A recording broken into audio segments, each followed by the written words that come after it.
Okay, awesome. Well, thanks so much for coming on the show. This is great to finally meet you, because this is how we meet people nowadays, over Zoom. So why don't you tell us a little bit about yourself and your organization and what you're passionate about? Thank you so much for having me. And yes, indeed, this is how we meet people, and this is how we work, right? This is like perfectly normal. My name is Darja, and I'm the CEO and co-founder of a company called Bunch, which is a remote company, of course, obviously. What a great name. I love the name. Thank you. But we do have kind of two, I would say, hubs or two homes, and we're based in Berlin and New York, where I am today as well. And Bunch is actually building a AI leadership coach for millennial and Gen Z professionals that either manage a team already or just simply work in cross-functional environments and have to deal with lots of complexity, lots of different people, and ever-changing schedules. And Bunch helps them to keep clarity, to be confident, to kind of have those hacks that experienced leaders all around the world use in order to be effective and help their businesses and their teams grow.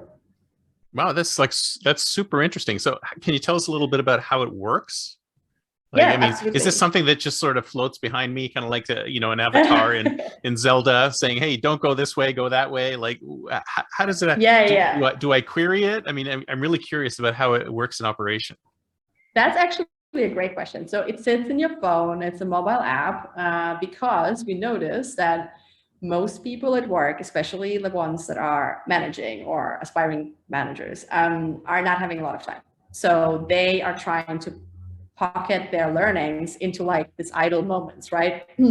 We say sometimes the best way to use Bunch is actually with your morning coffee, when you just like sit down before you open Slack, before you open email, you pull out your phone, you actually typically do news or like Twitter or whatever. And in those slots, you can absolutely take a portion of learning in. And so we have two ways how you learn from Bunch, and one of them you already dabbled into. Like, you can query it. So if you have a specific challenge, let's say you have a meeting coming up that you're nervous about, or you need to do a retrospective with your team and you're like, I don't really know which like format I should use, or worst situations that a lot of people need really help with is like they need to let someone go, and they want to do this in a very like graceful way and very in a way that actually supports the person in some way, and so on and so on. So these are typical situations that would bring people to Bunch, and they would look for solutions. For that, we have a collection of content that is accessible. So you can basically just like search for a specific term and you would get suggestions that you can apply right away. The key moment in Bunch is that every tip, we call them, we basically innovated on a format, so it doesn't actually exist, or it didn't exist before that, is consumable in 2 minutes. So you can listen to it or you can read it. When you read it, it's kind of like a baby between like a Blinkist and a Instagram story. So you kind of tap through a few pages and you get the point of the general like framework that is suggested. So you created a whole new media style? Yes, we created a new format for this. Yes. Nice. Nice. I mean, I don't know if I would recommend that for entrepreneurs to like always do that. It was definitely not the easiest thing to do, but it was very needed because it's at the core of what we observed in changing needs in our users. Basically was exactly that. Like, all the knowledge is out there, right? Like, there is thousands, millions of leaders all around the world that have great experiences. They hold wisdom, they write books, they have blog posts, they go on podcasts. That's amazing. The typical millennial manager does not have time to go to the internet and find all these nuggets. They just simply don't have access to it. And so we kind of relearn with every person that moves into a new leadership position. We relearn the same things over and over and over again, which is why our field is like so stuck in very like old-fashioned ways in some ways. And so the point of Bunch is actually not necessarily like, we don't create the content per se, but we use wisdom that is already out there of an ever-growing community of contributors, and we turn it into something that can be consumed in 2 minutes, is engaging, is actionable, and makes you feel like, oh wow, for instance, I have too many meetings. I don't know how to deal with that. Today in Bunch, I had a tip, shall this be a meeting? And then it gave me a table of like, when I have this situation, this is a meeting. When I have this is a Slack message, this is an email, this is a Notion page. I understand this better now. Cool. I feel more equipped to actually go off into my workday. So that's the general idea. And so we needed to innovate on a format because we didn't find anything that was actually fitting that need. Yeah, it's interesting you should mention the contributors, because I wanted to ask about how does it get in? How do these, what do you call these snippets? There's a name for them. The tips. Clips? Yeah, the leadership tips. Tips or clips? Tips? Tips. Okay, so how do these tips like start? Like, where did you guys go out there and find a whole bunch of them, or did you get contributors to contribute them, or like where do they come from? So this is a great question. Being a startup, we started with building out a community. We actually didn't start with building a product. And that community, we brought together coaches, experienced leaders, executives, founders, and then also those this new generation of leaders. So people that are, I don't know, 2, 3, 4 years in the workplace, are striving to do a great job for themselves, for their teams, for their companies, and are just so eager to learn. And we've seen a lot of interaction happening in that community. And so from these, the kind of core of that community, we had a first group of contributors. So typically executives that are experienced already, also a few coaches. But then we also went out into the wide world, basically the internet, and scouted and sourced our own content ideas and approached the authors of those content ideas that are out there. So the typical format was a newsletter or a podcast episode or so on. And we basically approached the original creator and said, look, we're pulling together this community of leaders. We are trying to make sure that we leverage all that knowledge that you hold and all the other people hold like you, and then we give it to those youngsters that are basically following you. And most people are really, really engaged in that idea. And so it was fairly easy to get together. I think we have 280 contributors currently that are reading basically our tips, but we are expanding that group of people, and we're still innovating. So that part of the business, I would say we've done the first step. We went from 0 to 1. Mm-hmm. That allowed us to build the library, but now we need to scale the library. So right now we have 300 tips, and we want to get to 1,000 tips by the end of this year. And so how that group of people is developing and how we scale that is basically on the table for at least a good portion of our team right now, and we are trying to work that out.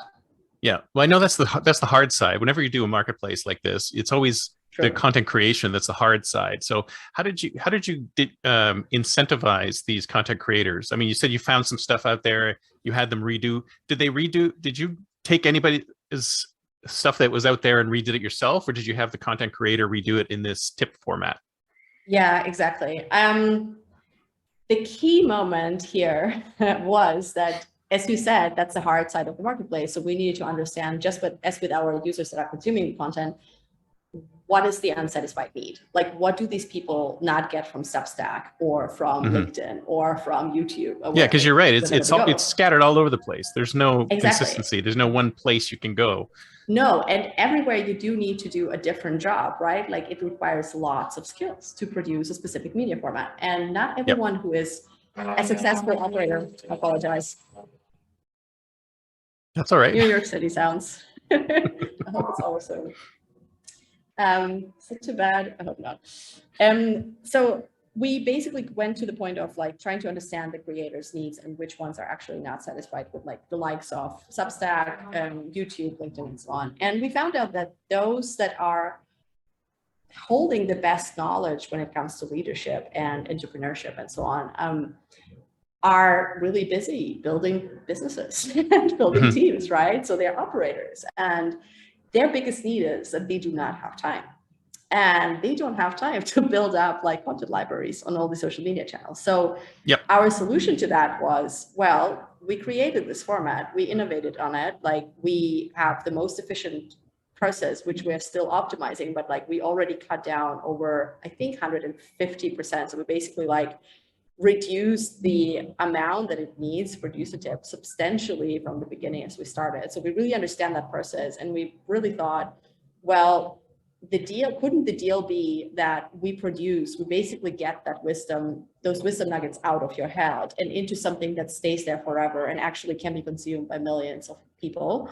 And so we started collaborating with them in that sense that we produce basically, but they are the original creator and they get all the credit. And right now we're working on different business models. So things that we're discussing and kind of like are testing and trying out with this first cohort of creators is, of course, revenue shares to a degree, but we also notice that that's not the most powerful lever, actually. So what they're mostly interested in is to have the right audiences that are like very targeted and engage with their content, and the brand that they're building for themselves. Like they often hire people, they want to be hired again. So the more powerful incentive is actually helping these people to build a really great brand by like basically capturing all that knowledge that they hold, structuring it and making it accessible, and like tying that to their name and their picture and their title. So it's kind of two purposes here, because it's an education engine for the manager or the leader, and it's like a marketing tool for the content creator at the same time. Correct. So you kind of, and is all that matching being done manually? I mean, you guys are going out there and finding the content creators and bringing them in, and then how are you matching them up with the demand? Yeah. So that side, so the servicing is actually the AI part of our product. So we have a recommender technology that we developed over the past years, actually, that we constantly refine, that learns from your leadership style. There is like psych science moving into that. So when you actually asked how does like the service or the idea of the product works, when you download the app, when you onboard it, you create a leadership profile that is based on a Stanford developed framework. So there's some org psych in it. And over time, we learn about the topics you are passionate about, like what type of content you actually like, what type of content do you save, what do you not like because you drop off, and so on. And so our recommender learns over time. And so it basically matches every person that comes in the morning and actually picks up their like daily tip with whatever the library currently has to offer. There's also a competency model that underlies it, because as you rightfully said, it's a training engine. So it's a learning engine. Therefore, we needed to like actually have a competency model, which we developed with our users and also with experts in the field. And we used these like 17 skills, 76 topics, 14 leadership styles, all of that gets merged. There's calculations going on, and basically like you get your like personalized tip on a daily basis. To answer the question around the creators, that's of course a highly like kind of biz dev type of effort, right? These are people that are hard to come by. Typically, they're very busy. They do have the motivation to like kind of solidify and put their knowledge somewhere and make it accessible. Surprisingly, most of the people we ever ask like are really interested in collaborating. Kind of were nervous about this in the beginning because they're so busy, but they're all really but they're already content creators. They shouldn't. Yeah, that's true. That's true. And in the end, like, so this is the part that I think that kind of will stay quite manual for a little while. Of course, we use, you know, the typical tools and like any tech enablement we can get there. But overall, this is relationships we built with those creators. And as our market develops, and I know that the topic of the podcast is, of course, think future. So maybe that's one kind of idea to bring there.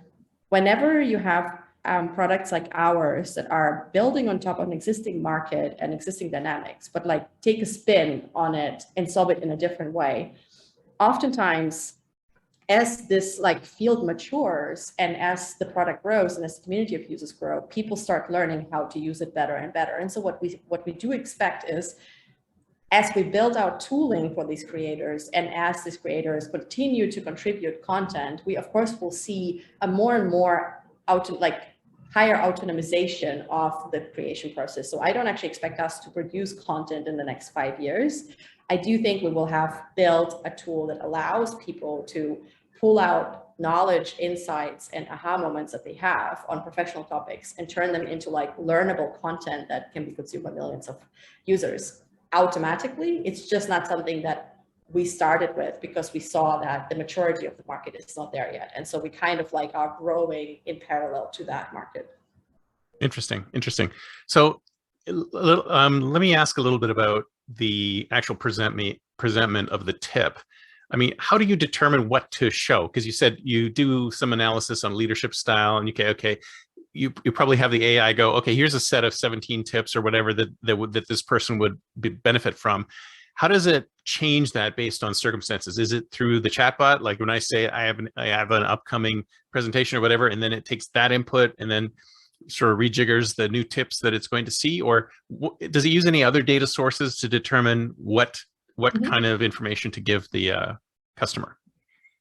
So we actually have something in the works in our like lab that works. Oh, don't give out any secrets. No, it's okay. It's okay. I can talk about like what it is. I can't talk about how it works in more detail, but we did experiment with integrating with the calendar. So like when you actually sign up for Bunch, typically you connect your Google account, for instance, and you have your calendar typically linked to that as well, right? So it was kind of easy to say like, oh, what if we could actually take data from the users' calendars and like map it back into our psych models? And so we did that. We developed a whole tagging system for specific calendar patterns. There's actually, I think, 56 different patterns that we have classified. Wow. And so we basically tagged the patterns to specific challenges. So to give you an example, my challenge is I have too many meetings and with like changing stakeholders. So like context switching is like a whole thing.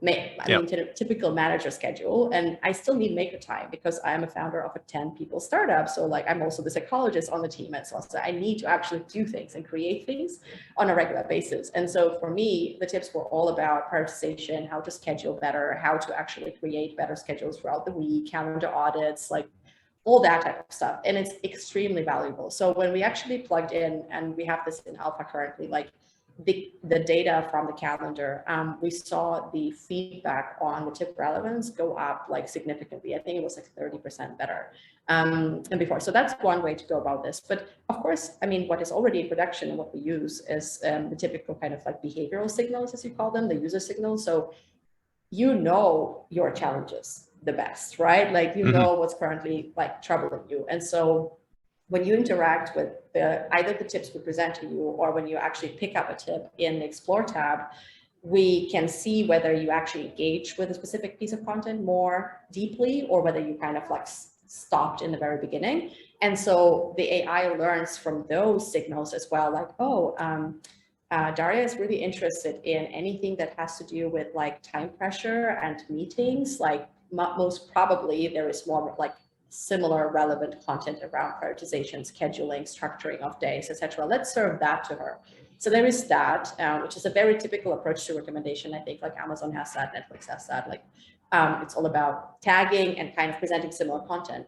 But the uniqueness of our recommendation algorithm is that it also takes into account the psychological side of things. So when you create your leadership profile and you come out as a maker, in my case, or as a maverick, or as, I don't know, detective, you have a sixth dimensional model in the background. So for instance, I am very collaborative and I'm also very adaptable. So my challenges typically are keeping structure at scale. Whereas my co-founder's profile is very different. It's actually kind of keeping structure at scale, but then adaptability can be challenging. And so the topics that we get recommended in onboarding that we should be following and like prioritizing, but also the tips that we get are also steered through that profile. So it's not only like, oh, I randomly like this tip, or like I get engaged into this topic. It also serves as topics that maybe we don't have in our minds because we can't look around corners, but the AI coach actually building on top of what it understood about how you kind of prioritize things and what's important to you and what's not important to you, is also serving you content that may be relevant for you in the future, but actually isn't something that you are aware of yet. Are you also using social signals too? So it's like if you find like these 7 leaders are very similar, you're saying, okay, the 8th and the 9th who are also very similar, they should get the same tips? We are actually just starting to dabble into that. Like we've been very careful with this because we know there is lots of, let's say, risks or like trade-offs there, right? I mean, obviously personalization is a whole big like topic on its own. And one approach there is to build personas, like data-driven personas and segments. And there are advantages to it, and to a degree with the archetypes, that's kind of what we do. Based on how you answer questions in onboarding, we actually place you into a specific segment. So we do take advantage of that, but we just started to actually like kind of mine for the very like bottom-up type of signals, trying to understand who is more similar to whom, why do they like a specific like type of content. But again, what makes Bunch successful is both things, like the content format and the personalization. And as a small team, we kind of have to develop both of these things, but like it's very difficult to do that at the same time. So what we did so far is actually we invest into like the data and the personalization part of things for a little while, and then we like shift and focus a little bit more on the content side of things and the media side of things, and then we go back to the data. So we've been in this like content iteration format land for a little while, and we are now getting back to the data land again, because we also now collected so much data. We just celebrated over 1 million learning minutes. Oh, wow. Congratulations. That's great. Thank you. Yeah, I mean, it's our users actually. Like, we don't even do anything. We just serve them. But like, people want to obviously learn your content's powerful enough for them to keep using it. So that's good. That's true. That's true. That's true. And so like with that volume, we actually can start really mining kind of our database for insights. But so far, I think we've been really focused on like delivering a good format, good content, and doing it in like a nice app. Yeah, now we get to harvest the learnings from that, which is really great. So it sounds like, but these things are how short? You said it was less than 2 minutes, right? Each one of the tips? It's typically, I mean, so our sessions lengths, the advertisement or like the slogan is become a better leader in 2 minutes a day. Mm-hmm. The sessions, so the 2-minute manager, right? Not like the 1-minute manager, the 2-minute manager. It's like 2-minute manager, so the 2-minute learner. But the typical session is between 3 and 4 minutes. So it's a little bit longer, but like it feels like 2 minutes, people say. Right.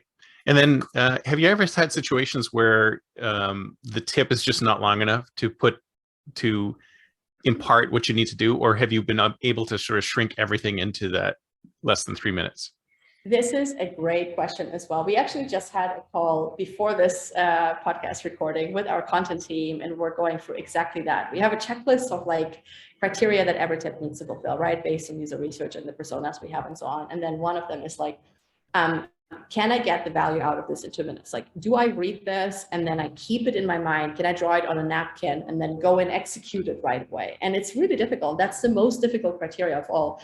So our answer is, it's not that there were like ideas that really didn't make it through. It's more a question of like, sometimes we have content pieces or nuggets, we call them, that like flip through like the process, you know, like there's one iteration on the outline and then it gets produced and then it's done and it's great and whatever. And then there is some that we really need to like collaborate on. And to a degree that I brought back in and like really asked for advice, and like, Darja, like we tried, this is the 3rd iteration on the outline, and like how to make it so that it actually fits that. And sometimes it just takes like 4 or 5 iterations, but still, I think our production process on average is producing a tip with, I think typically there's one like owner, so to say, even though there are more people involved, but there is one owner that owns the tip through like the value chain. And I think right now we are between like around like 3 hours in total production time from like the first time we start on. Wow, that's hardly anything.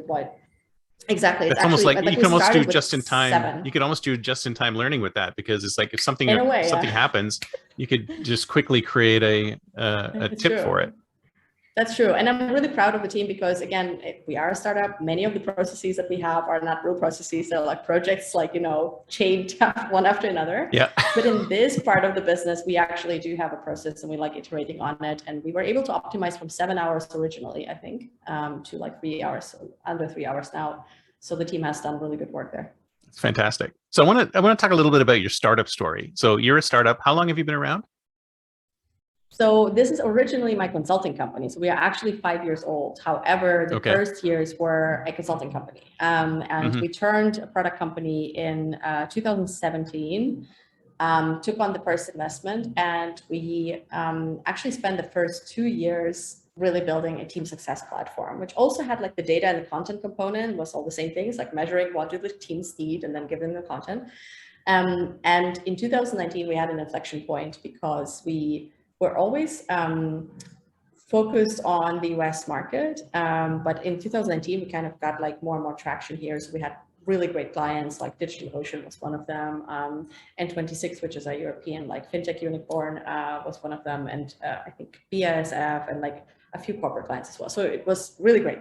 However, we learned that no matter, at that point in time, the offering was really targeting the HR manager, so like the CHRO, the COO, so anyone who was actually driving the company forward. And the typical customer, we had a few corporate customers, the typical customer was like 300 to 500, 600 employees or so.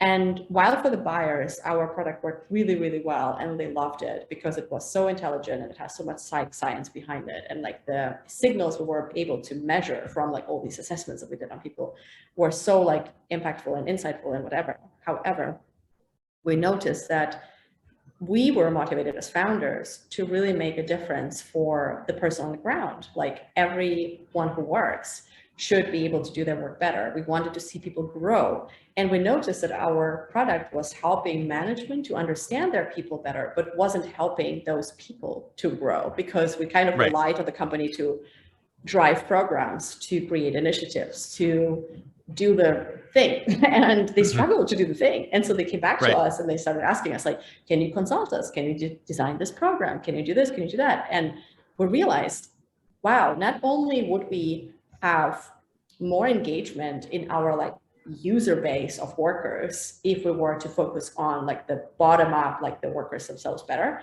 but also do our customers that we are paid by right now actually have a problem, because they don't really truly know how to grow these people individually. And it gets more and more complicated because with the modularization of the workplace, everyone has their own career path. Like the career paths that we used to design as employers, like they don't exist anymore. So companies really struggle to deliver learning at scale in a very personalized manner.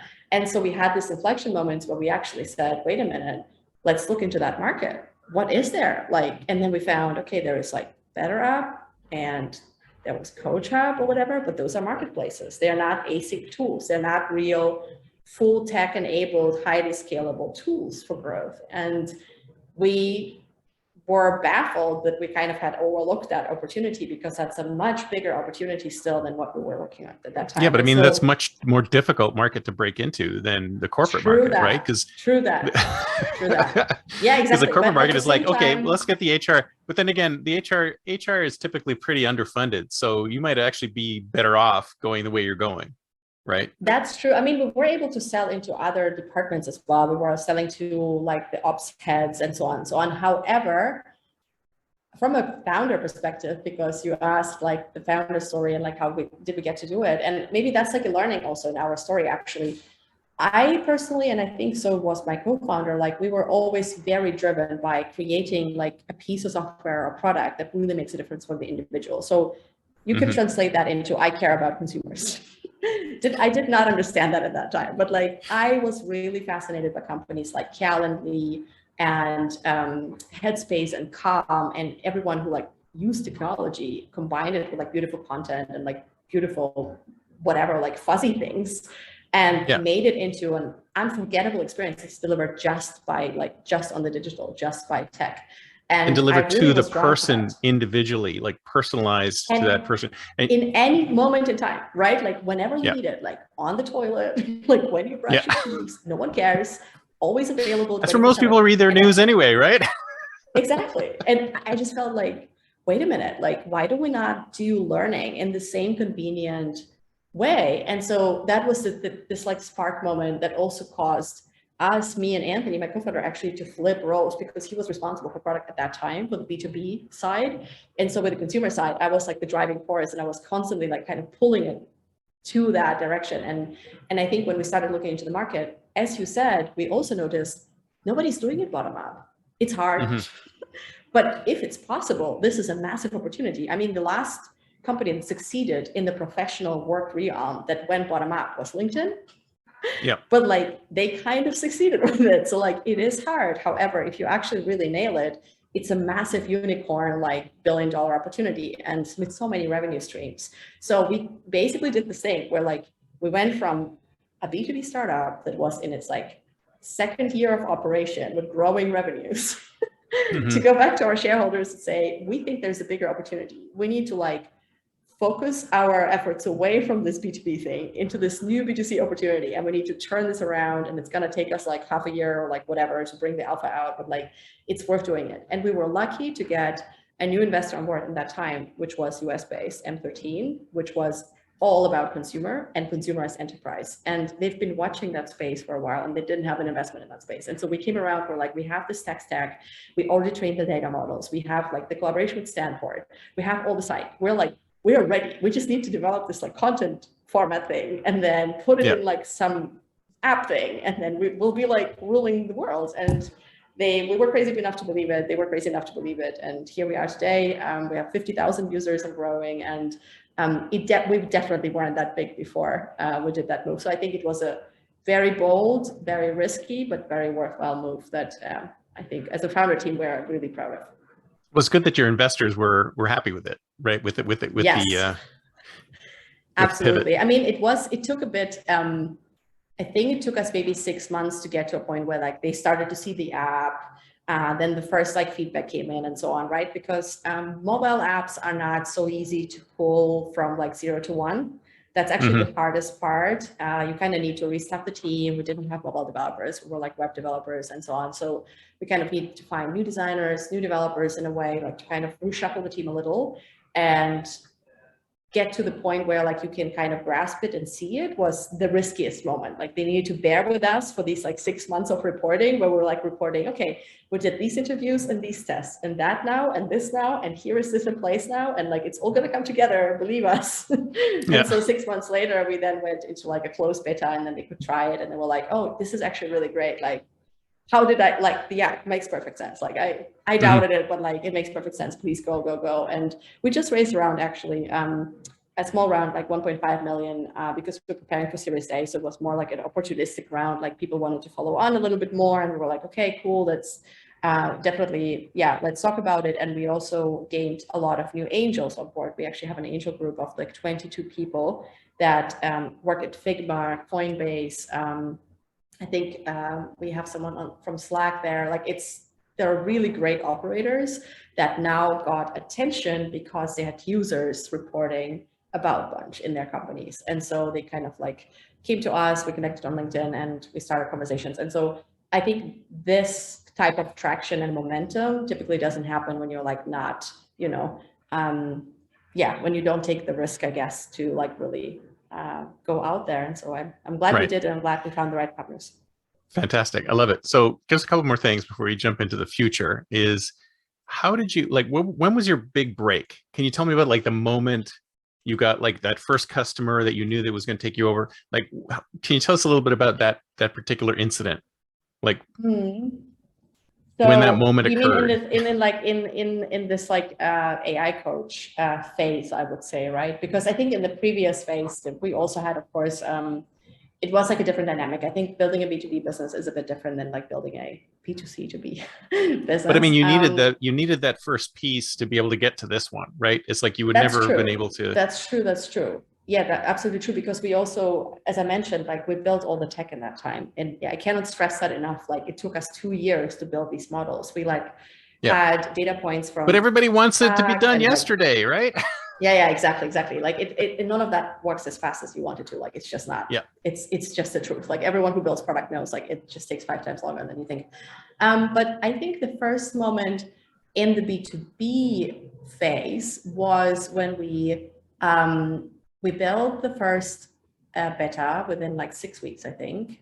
We pushed it out. TechCrunch reported about it for the first time, and then we had like this frenzy of a week where people literally were just ringing our phone and like writing us emails like, I want in, what is that? I want in. Nice.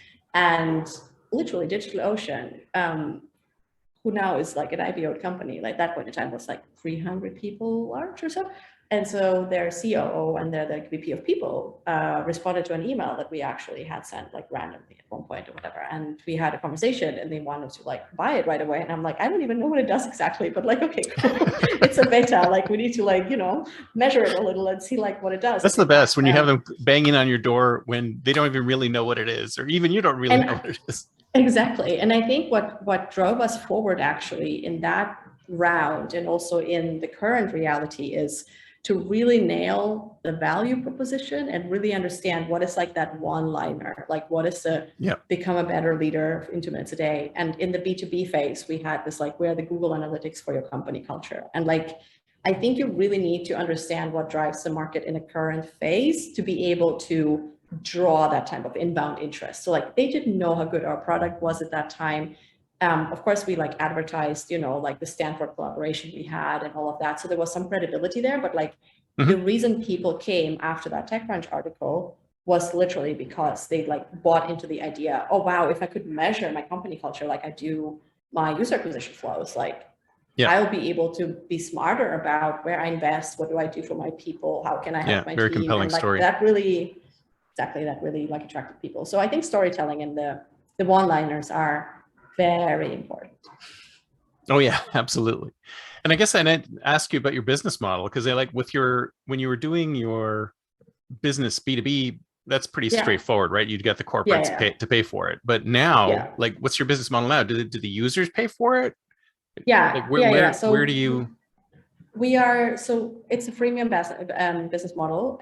So the idea is to bring out a premium plan, and it's actually happening. Like we're developing it now, so we will be bringing it in the first half of 2022. And the long-term idea is, of course, to also, like, we understand we are providing value or we are adding value to the business as well. So the first stage is basically to offer the consumer all the flexibility they need, meaning put it into a consumer premium model so that you can keep your data. You are the only one that gets to see it. Nobody else knows what you're learning, and like it's no one's business, and you can carry it from job to job to job. It's your tool. It's your personal learning assistant. Which is how it should be, because you're managing your own career, basically. Exactly, 100%. And so we still see opportunities, however, building on top of that, to go back to business and basically say, if you want to scale your learning offerings fully personalized to the large scale of like employees that you have, we absolutely could work on that. And there is also analytics opportunities, right? Like we absolutely are committed to, like, we're consumer first. So like we're always committed to protect the individual when it comes to visibility of insights and data. Also being like a Berlin founded company originally, like we kind of grew up with GDPR. This was one of the first things we did. So like we always are, you know, staying compliant, being compliant, and so on. So, but there is still a lot of opportunity in actually aggregating data and playing it back to employers, saying, well, people are mostly learning about these topics, and now it's shifting over into that. And like that type of data, which is also the original kind of promise of our B2B offering, that's still extremely relevant for companies, and they're still looking for it. And connecting that to like the benefit offerings that they are buying or structuring around, I think is still super, super valuable. And we have lots of inbound leads actually coming in right now already, even though we are still like pre B2B, but we have a waiting list for it. And so we see people coming in. Well, I can see that. It's almost like if I'm sort of between jobs or consulting, I use it for myself. And then when I get a gig at a larger company, they could pay for it and then get access to the analytics. So it's like a win-win all around. I love it. It's a great idea. Yeah, exactly. So that's basically the strategy. Yeah, you got it. All right. So let's talk about the future. It's the year 2032. Where are you in 10 years? Where will you be in 10 years?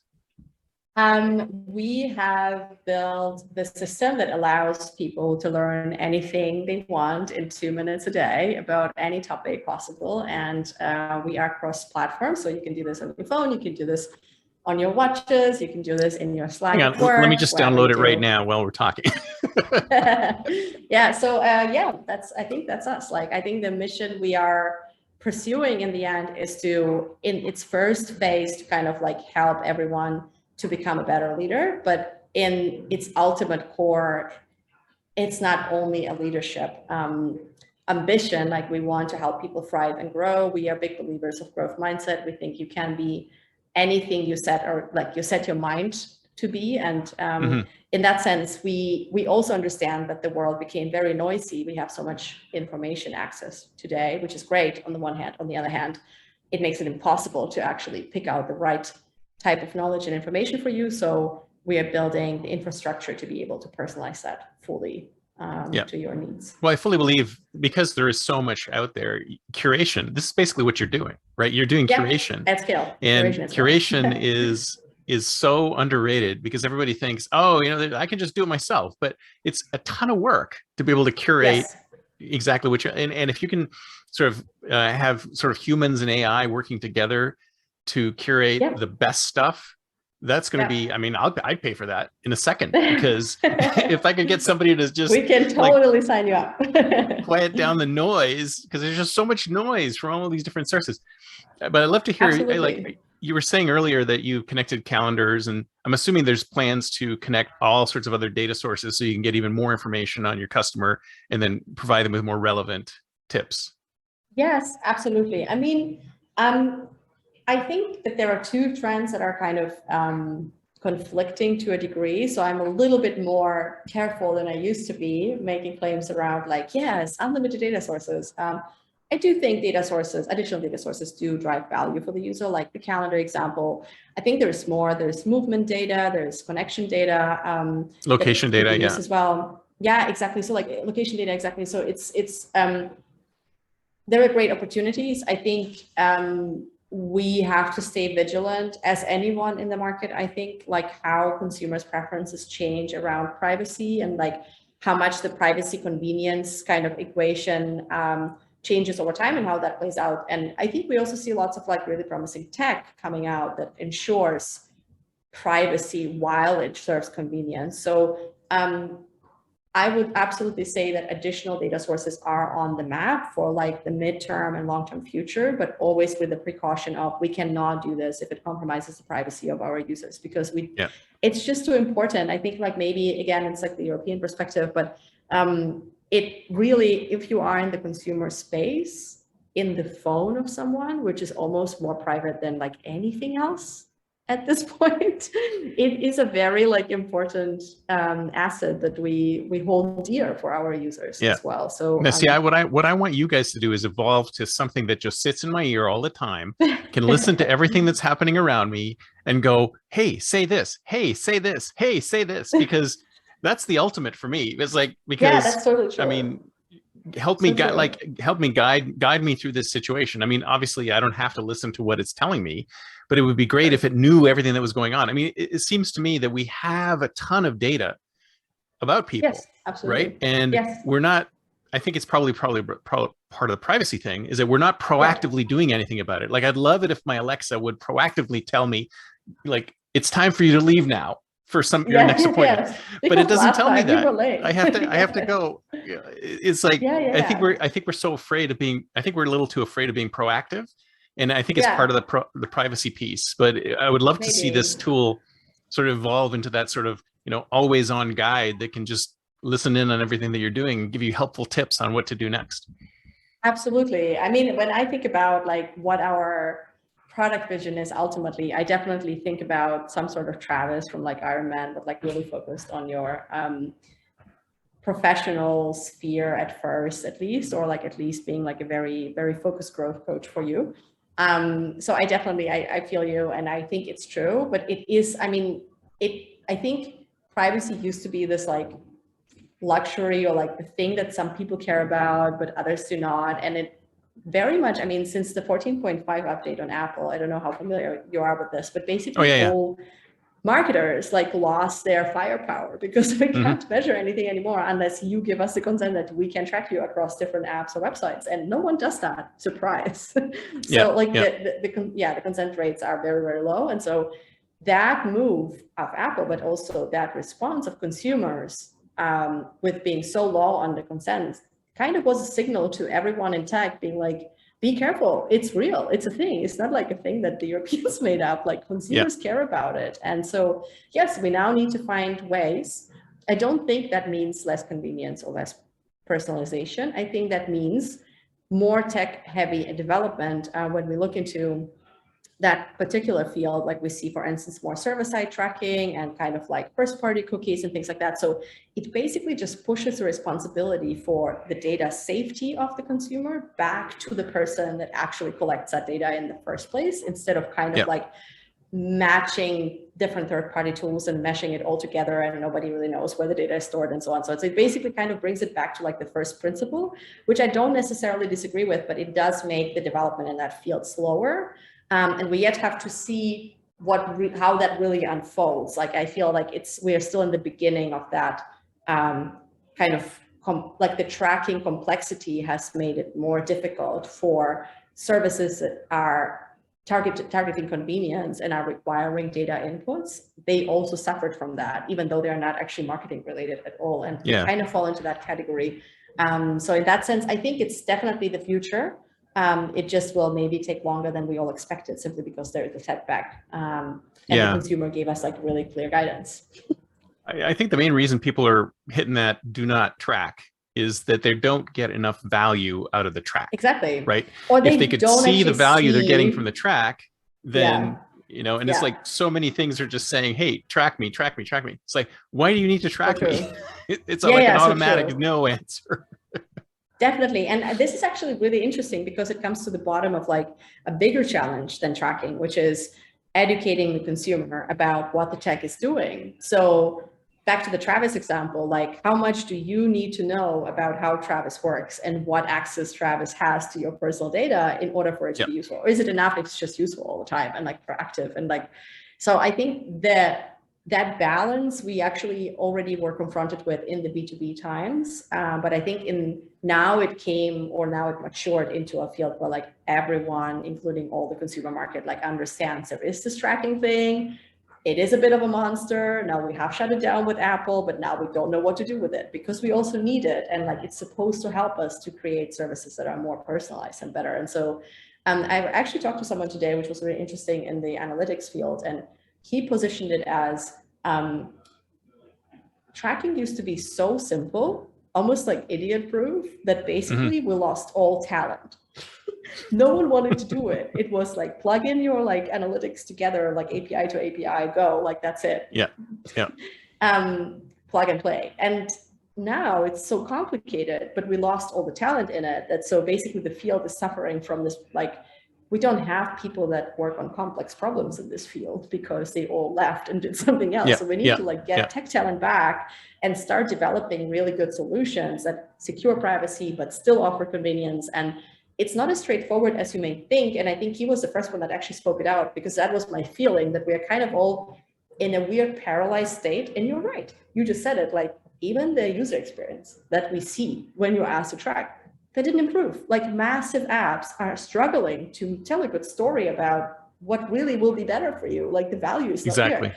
So the field is actually a bit paralyzed, and like, so we have the thing now, we're dealing with it, but not really well. And so what do we do from here? And so there is a slowdown in understanding how to really utilize data due to that development that we are just starting to like realize, I think, and comprehend and like act upon. So it kind of took us a while. Yeah, sounds like a space we need to innovate in. This is great. Thank you so much. I'm going to download this right after our call. So why don't you tell us how would somebody get in touch with you? What's the best way? Just go to your website or? Yeah, so definitely check out Bunch on the App Store. If you Bunch.ai just or enter just Bunch on the App Store. That's all I need to do. Search for that. Bunch.ai is the website. If you go to the App Store, you basically just put in Bunch Leadership and we're the first hit. For me personally, I'm on Twitter at Darja Gutnick, but also on LinkedIn with the same name. And it's, always looking forward to connect with people that have feedback and are interested in the field, and spar a little on what the future holds. Fantastic. Well, I'll put all the contact information in the show notes, so anybody wants to get in touch with you, they can. Sounds great. I'm going to download it right now. Thank you so much. Go for it. Thank you so much for having me, and have a great day. All right.